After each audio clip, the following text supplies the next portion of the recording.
prayer should not be the last resort. It should be the first recourse. Maraming mga pagkakamaling hindi na sana magagawa kung nag-pray agad. We could have been spared many difficulties and hardships and complex problems, complications, if only we pray at once. Mas nauuna yung ating pagsangguni sa Diyos. Mas nakakatipid tayo ng lakas at oras sa pwedeng maging mga pagkakamali. Not to mention that prayer will definitely be answered. Of course, the answer could be yes, no, or wait. But prayer could also be granted. We pray to receive a positive answer to our prayers. Although we accept it if it's a no or a wait. But we accept. And mere acceptance of God's will for us already gives us a lot of serenity. A lot of worry goes away. A lot of stress goes away when you are in communion with God. And whether or not God gives you what you want, having known that you communicated with God and having received God's answer enables you to be peaceful. Malaki ang nagagawa ng prayer. Huwag kayong mananalangin pag gipit na lang, pag huli na, wala na magawa. O wala na tayong magawa, magpe-pray na tayo. Pray agad. Sa simula pa lang. Gawin ang unahin. Philippians 4:6, don't worry about anything, but pray about everything. With thankful hearts, offer up your prayers and requests to God. And here we have an insight into a prayer that soothes and helps our nerves. Be thankful. The attitude of your prayer should be thankful, not complaining, not forever grumbling, but thankful.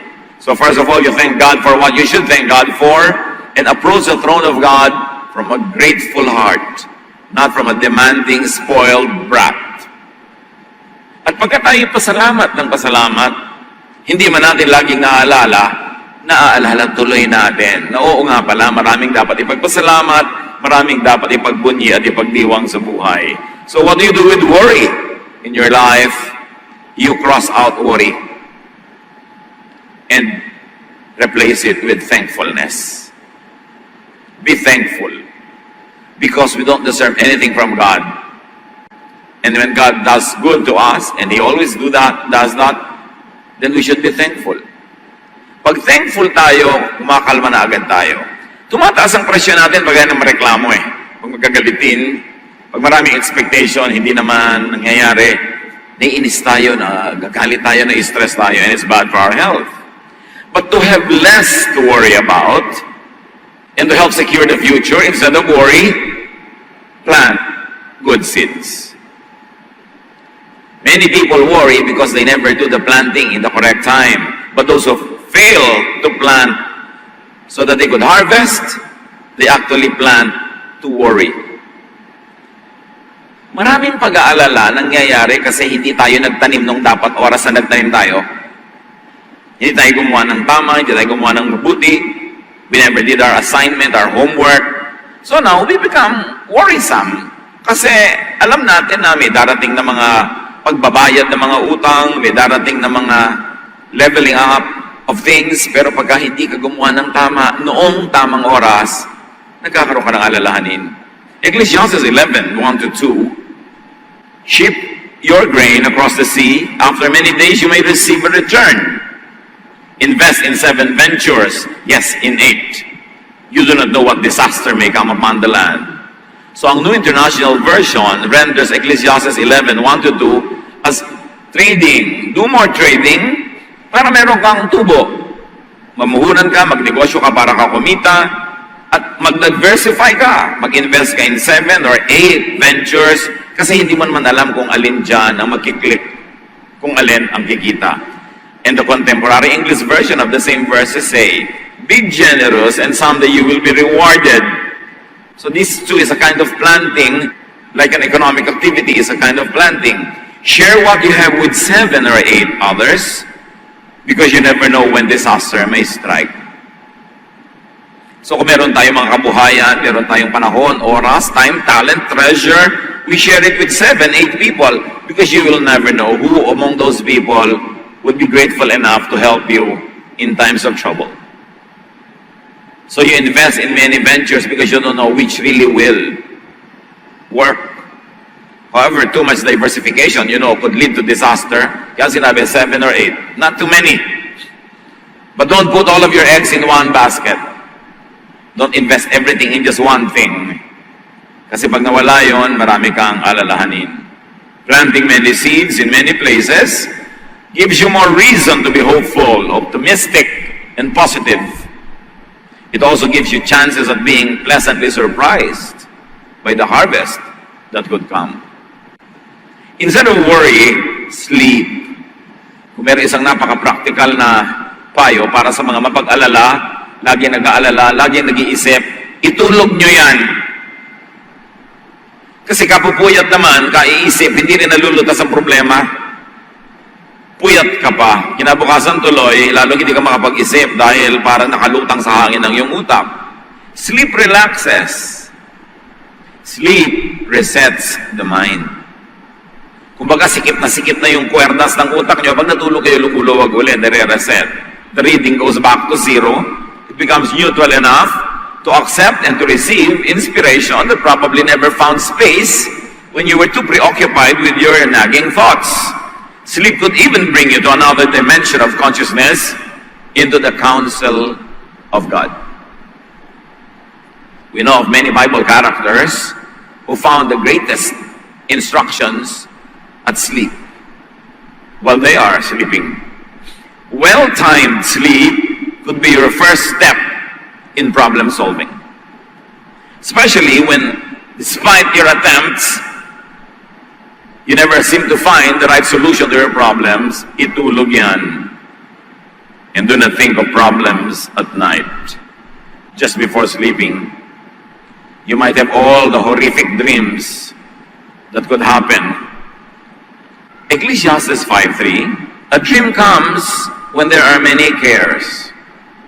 And the contemporary English version says, if you keep thinking about something, you will dream about it. That's why many self-appointed prophets keep on seeing dreams and visions and dreams, because they keep thinking about it. And when you're obsessed with something, focused on something, you will dream about it. Do not mistake every dream for a direct revelation from the divine. Dapat sinusuri mo rin yan. Pag sobrang laging gusto mo, lagi mong iniisip, mapapanaginipan mo yan kahit hindi ka propeta. And of course, if you like to think and dream of positive things, fill your minds with positive thoughts before sleeping. Ecclesiastes 11:10, rid yourself of all worry and pain.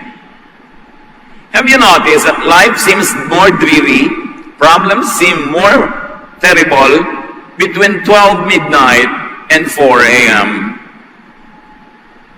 Mas madrama ang buhay pag hating gabi. Pag may namimiss kayong tao, subukan yung maalala yan ng mga 1 a.m., 2 a.m., halos mabaliw kayo sa pagkamiss. Pag meron kayo iniisip ng problema, para ang lala ng problema, lalo't kayo lang yung gising. Pag may iniisip kayong mabibigat ng mga suliranin, mga nakakatakot na bagay, dumodoble ang horror between 12 midnight and 4 a.m. Pero subukan nyo, kahit anong dramang bukid ang gawin nyo, pag madaling araw, pag hating gabi, kinabukasan wala na, masigla na kayo ulit. Merong nangyayari na pag nagliliwanag na ang araw, itinataboy na rin yung mga kung ano-anong nagpupugad at namumugad ng mga horror sa ating utak. Kaya huwag kayong masyado mag-isip pag gabi. Itulog nyo yan. It is important to be asleep at night, because problems compound. Horrors become more horrific when you think about it in the depths of the night. So sleep, so you don't get to think about it and be obsessed with it, because the moment you wake up the following morning, things become brighter. Actually, nothing changed, only the time. But there's something about our body clock, and there's something about the way we think and our emotions connected with the night or the day. Kaya itulog nyo yung gabi para makaraos, makalampas, at mag-survive. Matthew 6:27, can worry make you live longer? The expected answer is, of course, a big no. It's pointless to worry.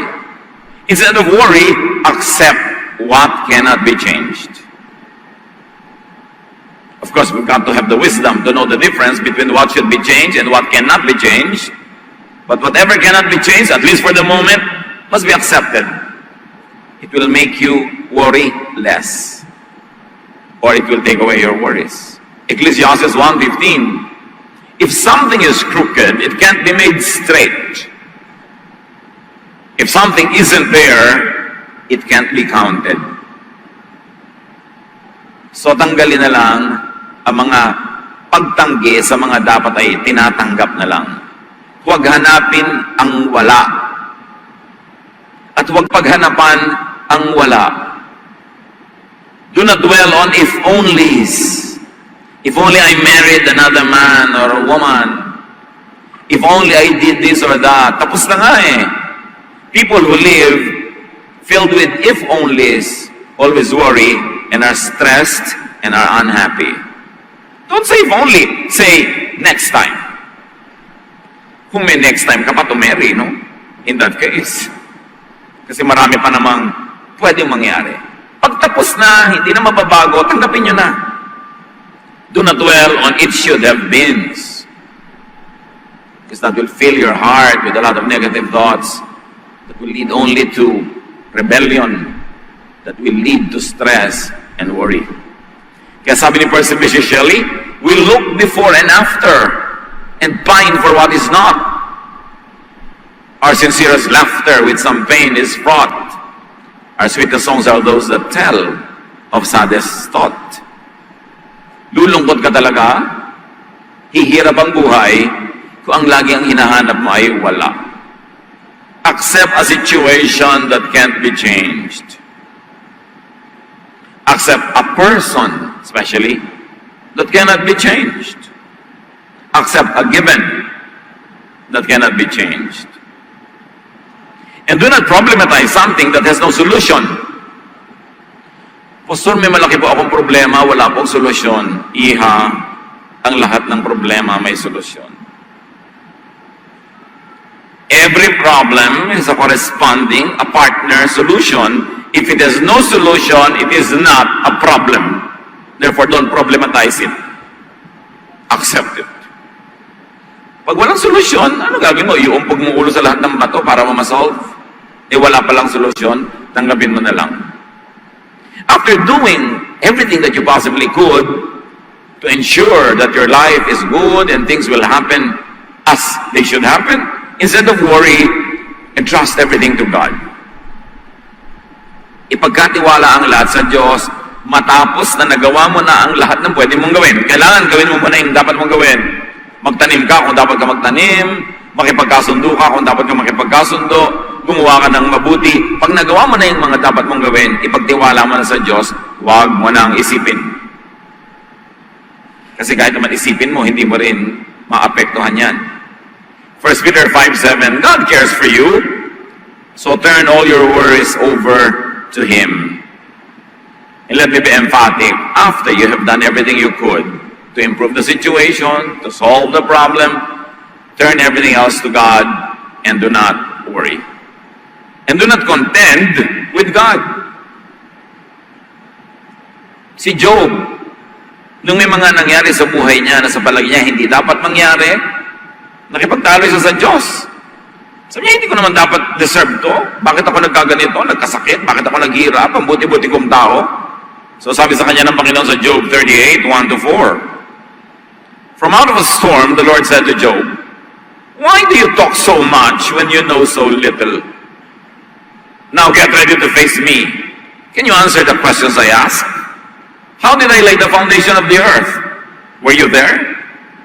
And then God went on with a series of questions that led to only one conclusion, that God is almighty, Job or other human beings are not, and therefore they should take their correct places. Huwag ka na makipagtalo sa Diyos, kung yun ang kalooban ng Diyos at yun ang naganap, siguradong yun ang pinakamabuti para sa iyo, at least at that moment. At walang buting itudulot ang magreklamo at ang magtampo pa sa Diyos. Minsan nagtatampo pa iba sa Diyos, anong mapapala mo na magtatampo ka sa Diyos? Mananalo ka ba? Tanggapin ang dapat tanggapin, baguhin ang pwedeng baguhin, at huwag mag-alala. Matthew 6:25-26, sabi ng Panginoong Jesus, I tell you not to worry about your life. Don't worry about having something to eat, drink, or wear. Isn't life more than food or clothing? Look at the birds in the sky. They don't plant their harvest. They don't even store grains. Yung masakit ng iba, hindi ako makakagawa ng masama sa sarili ko. Kung kaya ko, di ba baguhin ko, pero kung hindi, tatanggapin ko po. At kung hindi man katanggap-tanggap to sa akin, ngayon, next week, next year, at least for today, tatanggapin ko, para tahimik ako today. Kasi marami naman pwedeng mangyaring mabago bukas next week. Tatanggapin ko lang ngayon, hindi ko lalabanan, kung hindi ko naman talaga pwedeng palitan, and I will pray and hope na bukas, magising ko, iba na yung sitwasyon. Marami mga tao, mga kapatid, meron sila halimbawa, taong gustong mawala sa buhay nila, pero ayaw nilang palayasin. Kasi ayaw nilang saktan, ayaw nilang makipagkagulo. Pinapanalangin nila, Lord, kayo na po ang gumawa ng paraan. At naghihintay sila, at napakarami nagpapatotoo. Ay, salamat, hinintay ko yung paraan ng Panginoon. Nawala rin yung tao, hindi ko inaway, hindi ako inaway, hindi nagalit sa akin. Kailangan lang, naghihintay ka sa God's timing. Marunong tayong maghintay. Hindi pa dalos-dalos, hindi dinadaan sa bugso ng damdamin ng ating mga pasya. At kung wala kang magagawang tama, kung ang gagawin mo lang ay makakasira, makakagulo, mabuti pa, wala ka na lang munang gawin at hintayin mong kumilos ang Diyos. Hindi mo laging kailangang makialam, hindi mo kailangan laging actively orchestrating what happens around you.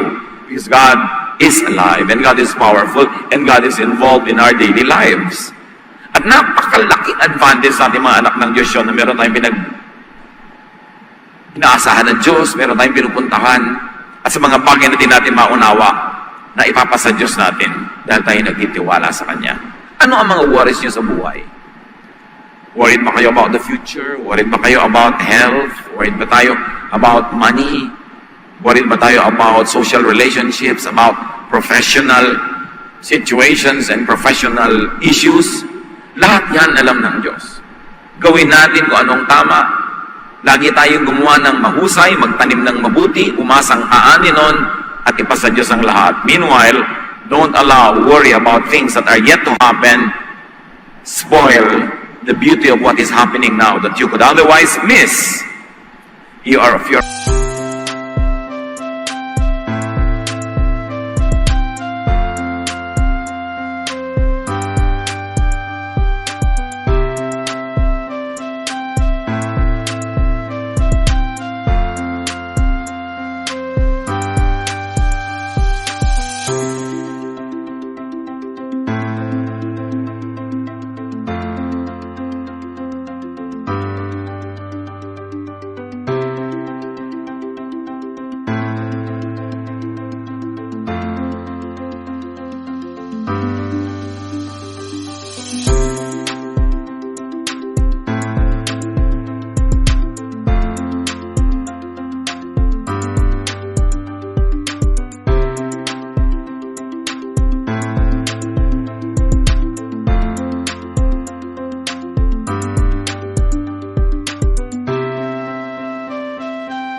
Turuan niyo kami magtiwala sa inyo, gawin ang tama, at mabukas ang mata namin sa napakaraming magagandang bagay na dapat naming malasap, ma-enjoy, kung hindi lang kami laging nag-aalala at laging natatakot.